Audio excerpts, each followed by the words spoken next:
स्थळ गौतमी परिमहा कृष्णा तिरी जो वसे माया संग नसे प्रपंच ही नसे आशा दुराशा नसे ज्याला उत्तम रामदास म्हणती त्रैलोक्य वंदितसे ऐसा सद्गुरु हा अनंत कवीचा बद्धा सतारी तसे। जय जय रघुवीर समर्थ। आपण या मठामध्ये जे आलेलो आहोत हा समर्थ रामदास स्वामींचा मठ आणि शेजघर नावाने ओळखला जातो। या सज्जनगड किल्ल्याचं प्राचीन नाव अश्वलायनगड, त्यानंतर या किल्ल्याला परळीचा किल्ला असं लोक म्हणू लागले आणि त्यानंतर समर्थान इथे आल्यानंतर इथे एक संत परिषद भरली आणि त्या संत परिषदेमध्ये समर्थांनाच विचारलं या किल्ल्याचं नाव काय ठेवावं, तेव्हा सज्जनगड हे जे नाव आहे ते समर्थ रामदासांनी सुचवलेलं। इथला किल्लेदार जो होता तो जिजाजी काटकर नावाचा किल्लेदार होता। त्या जिजाजी काटकरला छत्रपती शिवाजी महाराजांनी पत्र पाठवलं आणि त्या पत्रामध्ये छत्रपती असं म्हणतात की रामदास गोसावी किल्ल्यावरती वास्तव्यासाठी येत आहेत, त्यांना राहण्यासाठी आमचा वाडा मोकळा करून द्यावा। हा जो वाडा आहे, हा जो मठ आहे, हा जो जे शेजघर म्हणून ओळखलं जातं हे छत्रपती शिवाजी महाराजांचं पूर्वीचं राहण्याचं ठिकाण त्यांनी समर्थ रामदास स्वामींना राहण्यासाठी दिलं। समर्थ रामदास स्वामींनी ही जी आता खोली आहे शेजघर नावाची, त्या खोलीमध्ये 6 वर्ष वास्तव्य केलं। हे पलंगावरचं जे समर्थांचं चित्र आहे हे समर्थांचं मूळ चित्र आहे, ओरिजिनल चित्र आहे।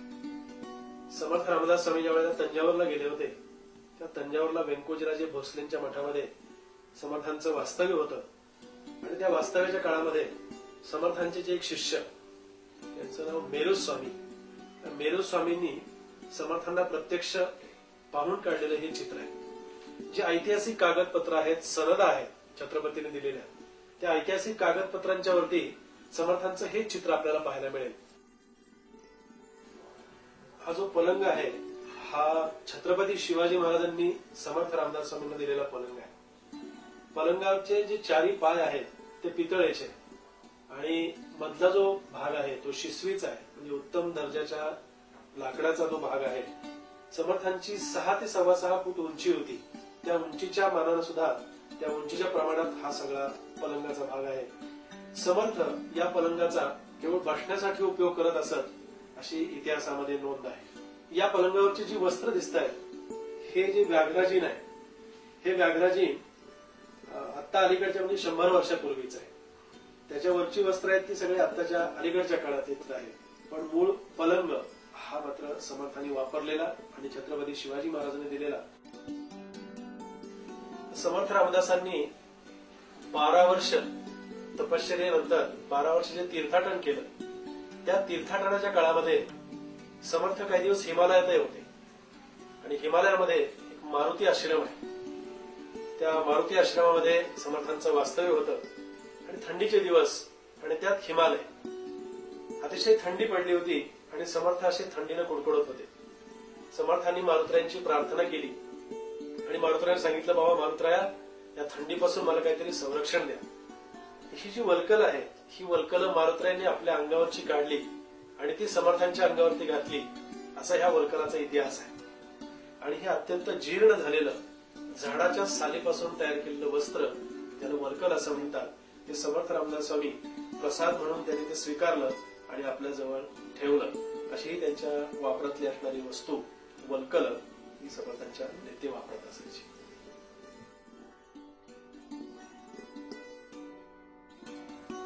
ही समर्थांच्या काळातले 2 हंडे। इथल्या गडावरचं जे पाणी आहे ते सगळं पावसाचं साठलेलं पाणी आणि समर्थांनी तर 12 वर्ष तपश्चर्येनंतर समर्थांना कफाची व्यथा झाली, तसं वैद्यांनी सांगितलं की तुम्हाला वाहतं पाणी पिणं अत्यंत आवश्यक आहे। गडावरती वाहतं पाणी किंवा जिवंत पाण्याचा धारा कुठेही नाही। मग समर्थांचे जे पट्ट शिष्य होते कल्याण स्वामी, ते ह्या 2 हंड्याची कावड करून परळीमध्ये उरमोडी नावाची नदी आहे, त्या उरमोडी नदीवरून 2 हंड्याची एका वेळी कावड करून भरून आणत असत। ही कावड केल्याची खूण आहे। दोन्ही अंडे एका वेळी कल्याण स्वामी गडावरती भरून आणत असत. एक समर्थांना स्नानासाठी आणि दुसरा समर्थांना पाणी पिण्यासाठी. पण साध्या पाऊल वाटेनं आणि अत्यंत अवघड कठीण अशा डोंगरातून रस्ता काढत वाट काढत कल्याण स्वामी आपल्या गुरुनिष्ठेपोटी या दोन्ही अंड्याची कावड करून पाणी वरती आणत असत. समर्थांचे जे पट्टशिष्य कल्याण स्वामी त्याची यावरून त्यांच्या ताकदीची कल्पना येते. कल्याण स्वामी स्वतः 1200 सूर्यनमस्कार घालत असत आणि 1200 सूर्यनमस्काराचा चमत्कार, 1200 सूर्यनमस्काराची ताकद आहे ती आपल्याला हंड्याच्या रूपाने पाहायला मिळते. तशाच प्रकारचा त्यांचा खुराक होता. इतिहासामध्ये अशी नोंद आहे, असा उल्लेख आहे की डाळ, गुळ आणि तूप असा कल्याण स्वामींचा आहार असायचा.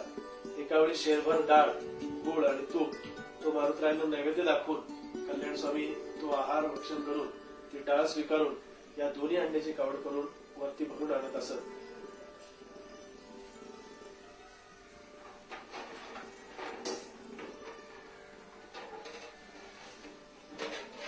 समर्थ रामदास स्वामींनी वापरलेला हा पानाचा डबा आहे. तर समर्थ रामदास स्वामी पान खात होते. समर्थ रामदासांनी टाकळीला जी 12 वर्ष कमरेइतक्या पाण्यात उभं राहून तपश्चर्या केली, त्या तपश्चर्याच्या काळामध्ये समर्थांना कफाची व्यथा झाली आणि कफाची व्यथा निरसन होण्यासाठी त्यांना वैद्यांनी सल्ला दिला की आपण पान खायला हरकत नाही. तेव्हापासून समर्थ पानाचा, विड्याचा स्वीकार करायला लागले. या डब्यामध्ये समर्थ रामदास स्वामी विड्याची पानं ठेवत असत. पाणी पिण्यासाठी समर्थ नेहमी आणि नियमित याच लोट्याचा वापर करत असत. हा समर्थांनी वापरलेला पाणी पिण्याचा तांब्या ही एक समर्थांच्या नित्य वापरातली वस्तू. ही समर्थांनी वापरलेली पिकदाणी आहे. समर्थांचा नित्य वापर करत असत. शुका सारिखे पूर्ण वैराग्य जाचे, वशिष्ठा परी ज्ञान योगेश्वराचे, कवी वाल्मिका सारिखा मान्य ऐसा, नमस्कार माझा सद्गुरु रामदासा. जय जय रघुवीर समर्थ. समाधी मंदिरात आपण पादुका पाहिल्या.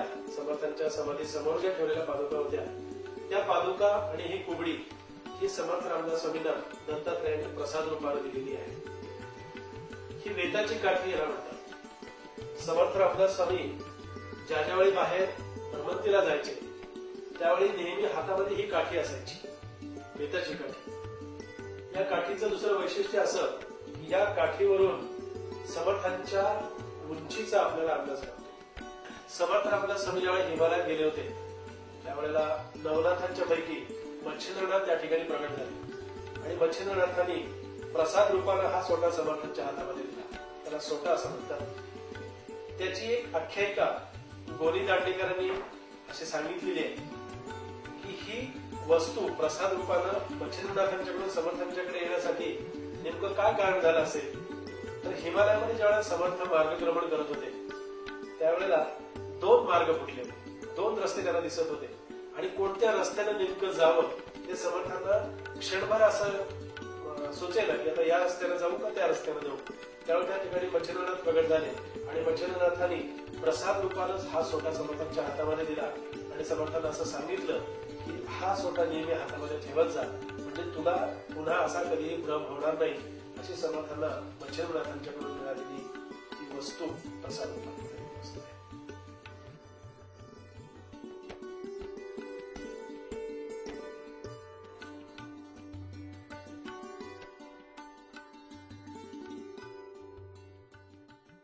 जय जय रघुवीर समर्थ. समर्थाची या सेवका वक्र पाहे, असा सर्व भूमंडळी कोण आहे. जयाची लीळा वर्णिती लोक तिन्ही, नुपेक्षी कदा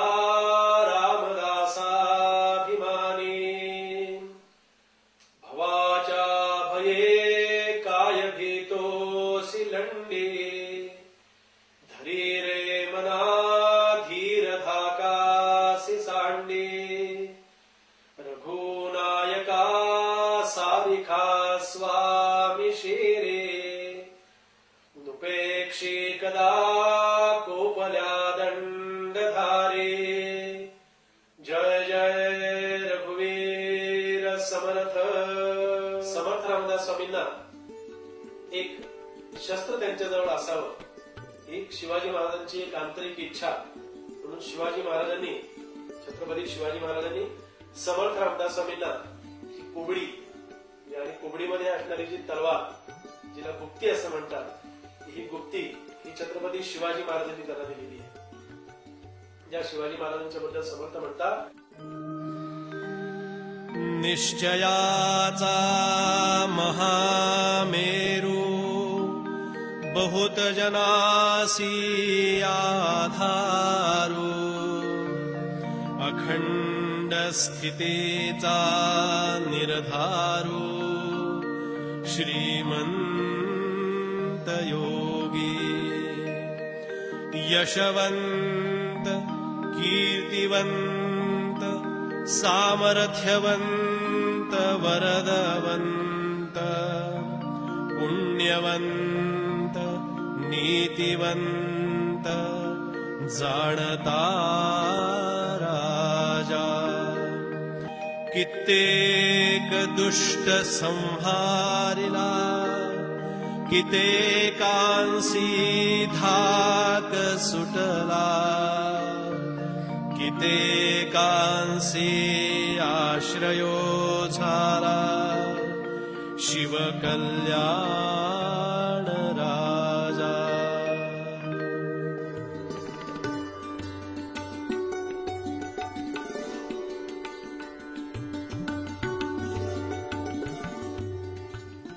आधी ते करावे कर्म, कर्म मार्गे उपासना, उपासका सापडे ज्ञान, ज्ञाने मोक्षाची पावणे, उपासनेचा मुख्य आश्रयो, उपासनेविण निराश्रयो आणि उदंड केले तरी तो जयो प्राप्त नाही.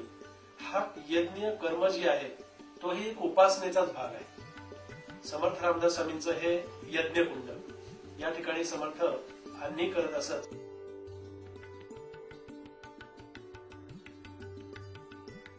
बळे आगळा राम कोदंडधारी महाकाळ विक्राळ तोही थरारी पुढे मानवा किंकरा कोण केवा प्रभाते मनी राम चिंतित जावा.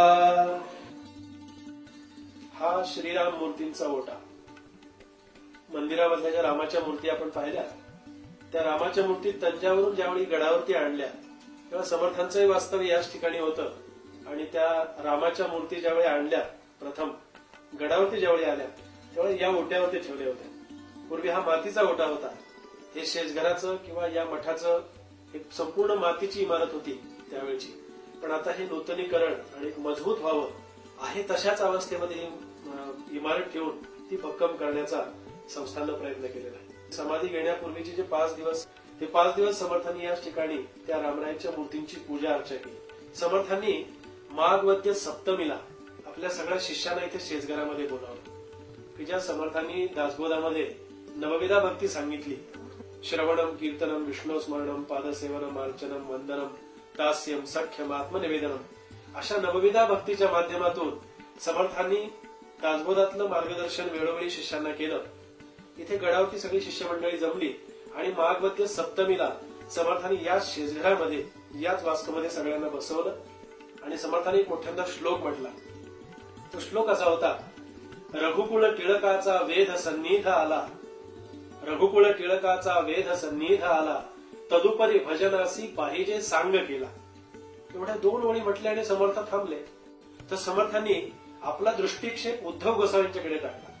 उद्धव गोसावी उभे राहिले आणि याच ठिकाणी म्हणजे याच शेजघरामध्ये समर्थांच्या समोर उभं राहून त्यांनी श्लोक म्हटला, अनुदिन नवमी हे मानसी आठवावी, बहुत लगबगीने कार्यसिद्धी करावी.